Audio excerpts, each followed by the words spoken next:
Halo teman-teman semua, sahabat-sahabat Lighthouse. Apa kabar?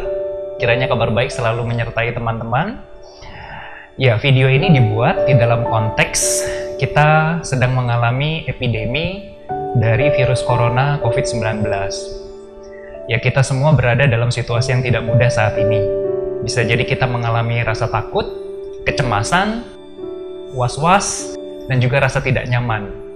Apalagi saat ini dalam kondisi kita diminta untuk banyak melakukan jaga jarak, banyak memisahkan diri, tidak kumpul rame-rame, dan juga diminta bekerja dari rumah.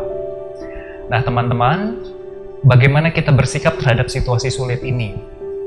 Nah di sini saya akan berbagi mengenai 5 tips utama supaya kita bisa memberikan respon yang baik, supaya kita bisa memberikan sikap yang positif terhadap kejadian sulit yang saat ini sedang kita alami. Baik, kita mulai dulu dengan tips yang pertama, teman-teman. Tips yang pertama. Tips ini adalah untuk kita melakukan pause dan reconnecting, teman-teman. Apa maksudnya pause dan reconnecting? Ya, di zaman sibuk kayak gini, di mana profesionalitas dituntut, biasanya kalau kita melakukan pekerjaan sehari-hari, kita begitu sibuk. Kita begitu diminta melakukan banyak hal. Pikiran kita kayaknya penuh gitu.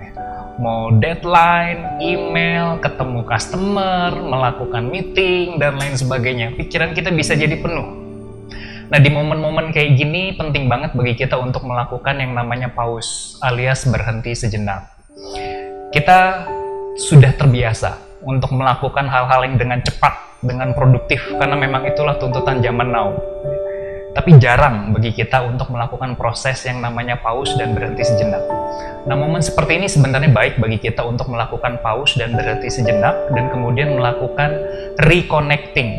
Apa maksudnya reconnecting? Reconnecting berarti kita melakukan hubungan kembali. Melakukan hubungan kembali terhadap hal-hal yang bisa jadi selama ini kita lupa dan kita cukup abaikan. Nah, di dalam pause dan reconnecting ini yang pertama, kita bisa melakukan reconnecting dengan tubuh biologis kita.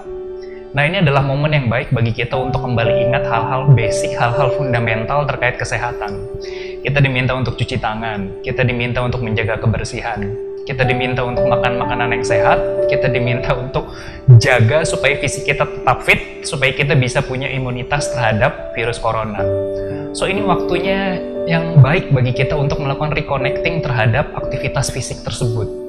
Jangan lupa bahwa fisik kita adalah modal utama. Dengan sehat kita bisa punya energi, dengan energi kita bisa punya karya dan kontribusi buat orang lain. Nah, makanya reconnecting terhadap fisik kita terlebih dahulu. Bangunlah lebih pagi, minum air putih yang banyak, olahraga lebih sering. Saya pun sekarang mulai kembali kepada aktivitas semula, bangun jam 5 pagi, kemudian mulai membiasakan diri olahraga. Entah itu jogging, entah itu olahraga kardio ringan, dan itu sangat membantu menyegarkan tubuh kita. Reconnecting yang kedua, kita bisa melakukan reconnecting kembali terhadap pikiran kita. Kalau selama ini kita di kerjaan penuh dengan berbagai pikiran terkait kerjaan, deadline, hubungan dengan atasan, hubungan dengan customer, dengan apapun. Nah, mari kita kembali reconnecting diri kita, reconnecting kembali pikiran kita, tenangkan pikiran kita, fokus kembali hal-hal penting, ingat kembali tujuan hidup, ingat kembali apa yang kita mau, ingat kembali apa impian kita. Nah, inilah waktu yang tepat bagi kita untuk reconnecting kembali dengan hal-hal tersebut. Reconnecting dengan pikiran kita, apa yang kita inginkan, apa yang kita mau, dan apa yang kita tuju dalam hidup. Karena bisa jadi selama ini itu terabaikan, dan inilah momen yang penting bagi kita untuk melakukan reconnecting. Reconnecting yang berikutnya adalah reconnecting dengan hati kita. Ambil waktu, mau meditasi, mau berdoa, mau menenangkan diri. Ini waktu yang tepat bagi kita untuk melakukan hal tersebut. Karena kapan lagi kita working from home, kita social distancing, kita ada di rumah, manfaatkan momen tersebut. Penuhi hati kita dengan hal-hal yang positif. Kemudian reconnecting berikutnya adalah reconnecting dengan keluarga kita. Bisa jadi selama ini ketika kita banyak fokus di kerjaan, ada rasa jenuh, ada rasa mumet, ada rasa dimana kayaknya kita terlalu banyak fokus ke kerjaan sehingga kurang waktu terhadap orang-orang yang ada di rumah. Reconnecting berarti kita kembali melakukan hubungan baik. dengan keluarga kita, dengan anak-anak, dengan pasangan di rumah, dengan siapapun yang dengannya kita banyak melakukan interaksi. Spending quality time, waktunya bagi kita reconnect kembali dengan orang-orang terdekat kita. Itu tips yang pertama teman-teman, untuk pause dan melakukan reconnecting. Tips yang kedua adalah find the silver lining. Ada pepatah yang bilang bahwa in every cloud there is always a silver lining. Selalu ada cahaya di tengah awan gelap. Apa maksudnya? Saya cerita sedikit. Jadi kalau teman-teman tahu hukum gravitasi itu ditemukan Sir Isaac Newton namanya. Nah konon Newton bisa menemukan hukum gravitasi karena dia duduk di bawah pohon, kemudian apel jatuh dan tiba-tiba dapat insight. Tapi konon konteks di mana dia menemukan ide itu adalah konteks di tahun 1660-an ketika itu terjadi wabah besar di Inggris. Mirip seperti sekarang, ada epidemi, ya, wabah besar. Nah, dia ada di Universitas Cambridge dan saat itu Universitas Cambridge otomatis menutup proses belajar, proses kuliahnya. Nah, sehingga mau nggak mau Newton ada di rumah. Dan pada saat itulah dia menemukan hukum gravitasi. Kita selalu diajarkan untuk mengambil hikmah dari setiap kejadian. Selalu ada hal baik di tengah ketidakpastian, selalu ada hal baik di tengah kesulitan. Nah, pertanyaannya seberapa kita mampu finding the silver lining in the middle of cloud. Bagaimana kita mampu menemukan secetik cahaya di tengah gelapnya awan. Nah, kita yakin bahwa di tengah kesulitan bisa jadi ada hal-hal baik. Cobalah melakukan hal-hal yang kembali selama ini bisa jadi agak terabaikan. Tulis buku yang selama ini Anda mau tulis. Buatlah musik yang selama ini Anda mau ciptakan. Tulis novel yang selama ini bisa jadi menjadi keinginan Anda untuk Anda buat dan Anda karyakan. Masuk kembali dan kemudian petiklah inspirasi. Dan yakinlah bahwa di tengah kesulitan ini selalu ada hikmah, selalu ada hal positif yang bisa kita temukan. So tips kedua adalah find the silver lining in the middle of the cloud. Baik, kita masuk ke tips yang ketiga. Tips yang ketiga adalah develop empathy. Inilah waktunya bagi kita untuk menumbuh kembangkan empati kita buat orang lain. Nah, kita sudah banyak mendapat tips bagaimana kita menghadapi virus corona. Kita diminta untuk menganggap seakan-akan diri kita sudah terjangkit virus. Nah, kalau diri kita sudah terjangkit virus itu, bagaimana kita bersikap pada orang lain? Ya, pasti kita akan menjaga diri baik-baik. Gitu kan? Kita akan menjaga jarak supaya apa? Supaya bukan hanya kita yang aman, tapi orang lain juga aman. Kita diminta memakai masker kalau kita sedang batuk atau pilek. Supaya apa? Supaya tidak menular ke orang lain. Kita diminta untuk tidak ke keramaian. Supaya apa? Supaya kita tidak menularkan ke orang lain. Gitu ya. Kalau kita punya hand sanitizer, kalau kita punya masker, inilah waktunya bagi kita untuk berbagi kepada orang yang bisa jadi mungkin sulit mendapatkannya. Jadi ini waktunya bagi kita untuk develop empati, to think about others, untuk lebih banyak mikirin orang lain juga. Selain memikirkan keamanan diri kita juga, waktunya bagi kita untuk menumbuh kembangkan empati, untuk juga mikirin orang lain. Kan dengan itulah kita bisa bermanfaat buat mereka. Tumbuh kembangkan empati. Di tips yang keempat. Tips yang keempat adalah improve our stress management skill. Jadi meningkatkan kemampuan stress management kita.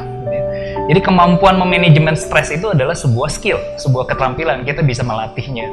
Jadi tiba-tiba ketika muncul rasa takut, rasa cemas, bisa atur pernafasan, bisa ambil waktu buat rileks, bisa tenangkan diri, itu semua adalah kemampuan bagi kita untuk mengasah stress management.